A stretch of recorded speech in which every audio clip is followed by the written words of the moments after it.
Hey guys, how are we all doing? So Dan from Trading with Dan here. This is our Bitcoin evening wrap. If you guys wouldn't mind smashing that like button, we will go straight over to those charts.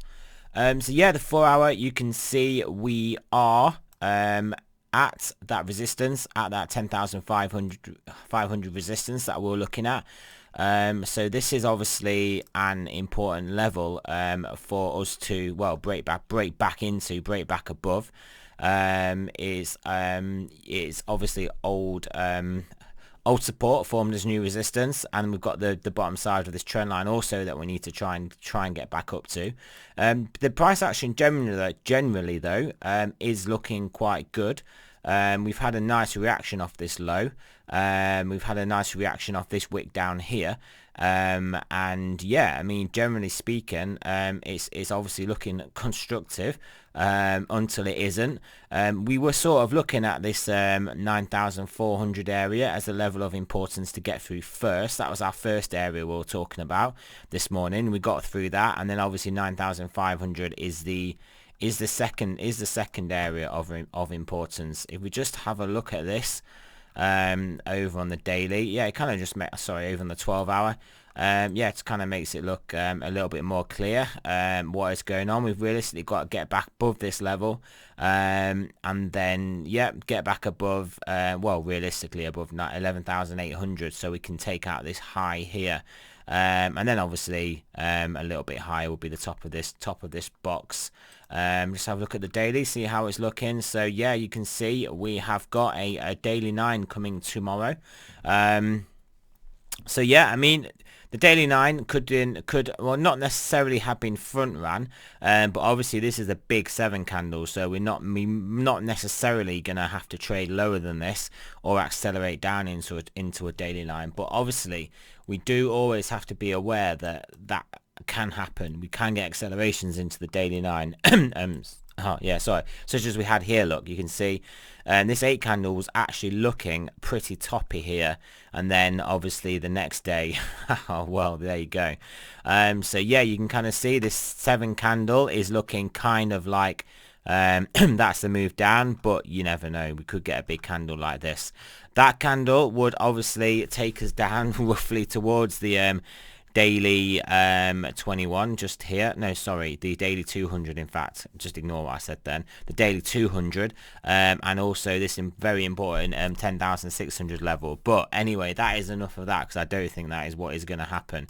But yeah, just obviously beware. What I think is going to happen is that we are just going to print the daily 9 tomorrow, and then yeah, we will start to work our way back up from there and won't necessarily trade lower than this 7 candle. That is what I think is a more likely scenario, and amongst a few other things including the overall trend, and the fact that it just would be a higher probability event for price to stay around here than it would be to move all the way down here. So there's that fact on its own.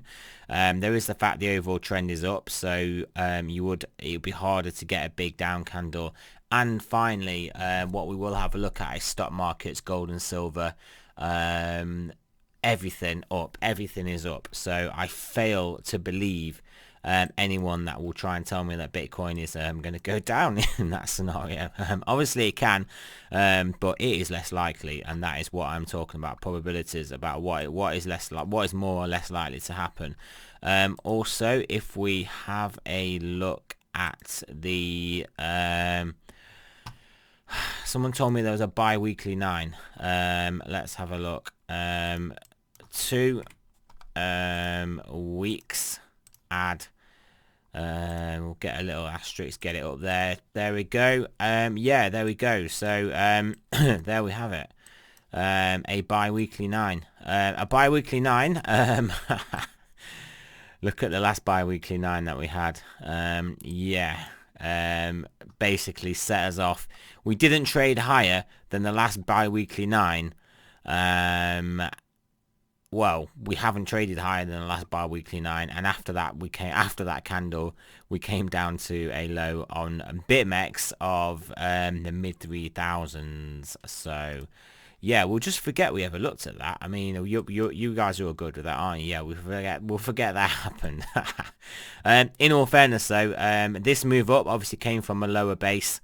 and obviously went higher. So it is obviously further than this move from here up to here, marginally. But if we exclude a lot of that wick, because that was only on one crazy scammy exchange, it's not as big. So we could negate this bi-weekly 9, and we could trade side. I always say this. We trade sideways to down, but we could very likely trade sideways, and we could very likely trade sideways in the 12,000 to 11,000 area, which I've been talking about anyway, since we got up here. So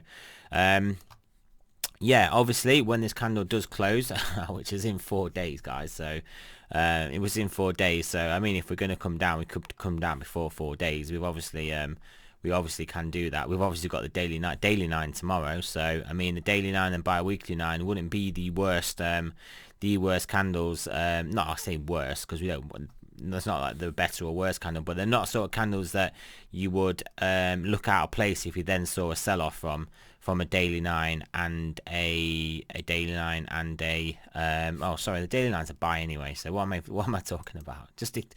Honestly, sometimes you should definitely not listen to what I'm saying. But yeah, anyway, so yeah, this is obviously a bigger time frame. So yeah, are we gonna get a move down from here? I mean, there's the potential for it. There is the potential, but yeah, like I said, we've got 4 days left of this candle. We do have a daily 9 coming in, so they're obviously this is a lot shorter time frame than a 14-day. This is 1 day, and that is a 14-day. So I mean, like I have been saying, in all fairness, guys, we could trade sideways in this range for quite a while.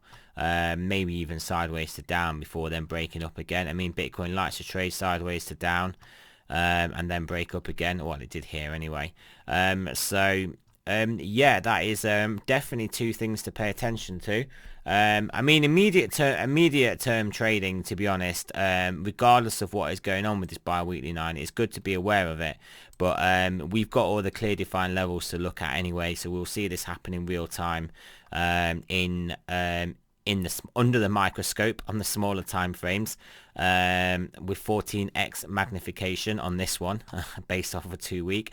So yeah, we'll have a look at the stochastics now. Like I said though, realistically speaking, guys, I'm expecting us to get back up into here, hopefully take out the top of here and then test 12k and then potentially break through. That is what I can see happening. So yeah, and that is obviously based on larger time frame momentum indicators. So let's have a look at some of those momentum indicators. Let's have a look at that 4 hour. 4 hours actually turning back up again, which is good, turning back up from a very deep base. 10 hours turned down, so it had turned up, now it's turned back down again. So 10 hours going back down, 12 hours turned back up and got a long way to run.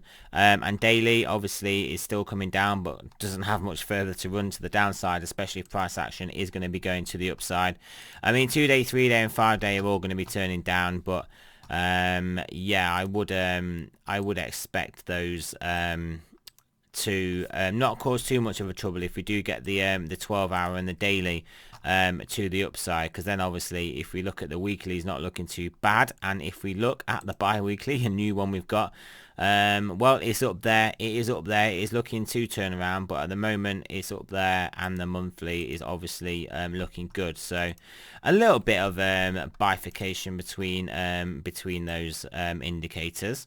But overall, like I said, I would have a bullish bias from the actual overall trend, the fact that we are basically have been moving up. So yeah, let's have a look at that dollar index. Dollar index has yeah, look, it did basically lose this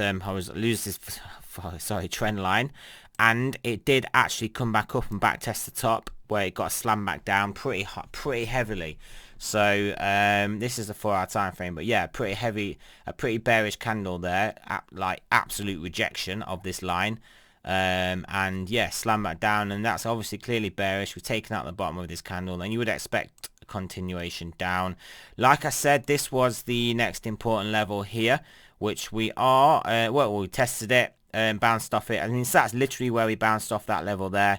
But we're coming in for another swipe of it, and I think we will take it out. We'll get follow through this time, and then it'll be a case of, do we have a little bounce here, then take this out, and then do we have a little bounce here, then take this out? I believe the answer to those questions is yes, and that will obviously probably on the balance of probabilities bring good things to Bitcoin. You can see the gold and silver markets are starting to react to this a bit as well. If we have a look at gold, as you can see, a nice move up, but you can see where gold's at.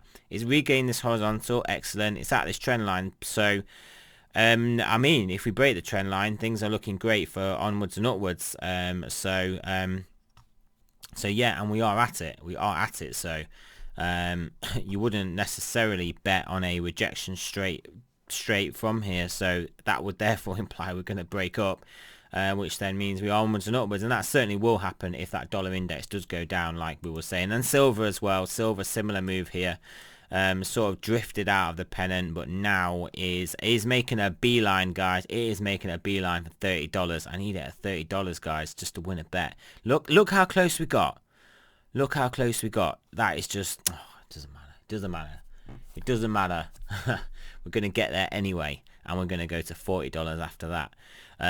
So yeah, that's gold and silver. Yeah, we will have a look at these wonderful stocks, and there we have it, guys. I told you we were going to come and test the top of this trend line, this channel, and there you have it. So there you go. That's that. And obviously we had some more touches of this the bottom side, so we're just in a channel until we're not.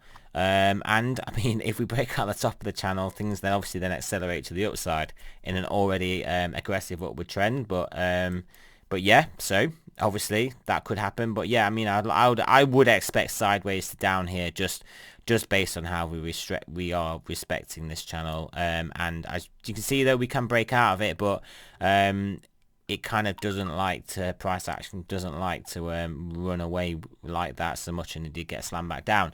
Let's have a look at the S&P. Obviously just blue skies breakout, onwards and upwards, onwards, upwards. It's just all-time buy. Yeah, you just buy all-time highs. All-time highs just lead to more all-time highs. So that's just what is going on there. Up and away. The Russell, I bet it's not doing so well. Like, look at it, it's not going anywhere, and that would be because of the financials again. So did I even save the XLF on here? I'll put it on here because this is a big problem. The XLF is a big problem for well, for the people in the XLF, for the banks in the XLF, for the financials in there, because what the Fed is doing is basically making these guys irrelevant. So as you can see, these guys are going nowhere. These guys are literally going nowhere. Look, they're not even making a higher high based on this high here, let alone all-time highs. And you just have to have a downward bias to something that's so weak. This is just one big bear flag, isn't it? Let's face it. And this is the reason I'm just showing you this, because this is what's dragging the Russell down. If we had a Russell without these financials, it would probably be doing a little bit better. Gold silver ratio looking like it's gonna come straight down to 30. It will do, guys. It's coming to 30. This is coming to the 30s. This will have a 3 handle on it. This will. You heard it here first. Forget Tone Vase, who was saying he wanted to sell all his silver for gold because it's just going to keep going up and up and up. And whatever, mate. So yeah, you were very wrong about that. And yeah, I mean, there you go. There's me saying all the way down here, I think we're going to come down to the 30 handle. I mean, let's see what happens. I could end up with as much egg on my face as Mr. Tony Vase up here. But I doubt it. I back myself over Tone Vase any day. Any day with fundamental views. He just doesn't do the research. He doesn't have access to the research. He doesn't do the research, and that's all I'm saying, is that I just do more research than that guy. That guy just gallivants around the world being a Bitcoin evangelist, which is great because the Bitcoin needs Bitcoin evangelists, and he is a great one for that, apart from when he's calling 1k Bitcoin. I'm not sure how that fits into the Bitcoin evangelism, whatever that means. Well, I know what it means, but if that's even a word. But anyway, I definitely digress there. So back to Bitcoin. So yeah, like I said, well, the trend is now up. We put in a strong bottom down here at a good level, the 11k level. The level that, again, I'll just repeat it one more time. All the way along here are saying we'd probably just form a range between 11 and 12k, and one of my Bitcoin friends was like, when we were having this move, where's it gonna stop, 13k, 14k? And I was like, well, it's probably gonna stop here and come back down. But yeah, people are obviously getting incredibly bullish here, and then yeah, I was like, even while we're in this ascending triangle, I was saying it doesn't really matter how we extended it 1, 2, 3 times, didn't we? And this is the third iteration of it. And even then, I just said, look, to be honest, 11k forming a box, forming a rectangle is perfectly normal for price action. I mean, it would be fantastic if we had an ascending triangle and broke straight up, but I mean, markets just don't really go up in a straight line until they do, and this isn't a straight line. An ascending triangle isn't a straight line up. So yeah, when it's going up, it can keep going up, yep, but when we are going up and then flagging out, I mean, it doesn't have to keep going straight up straight away then.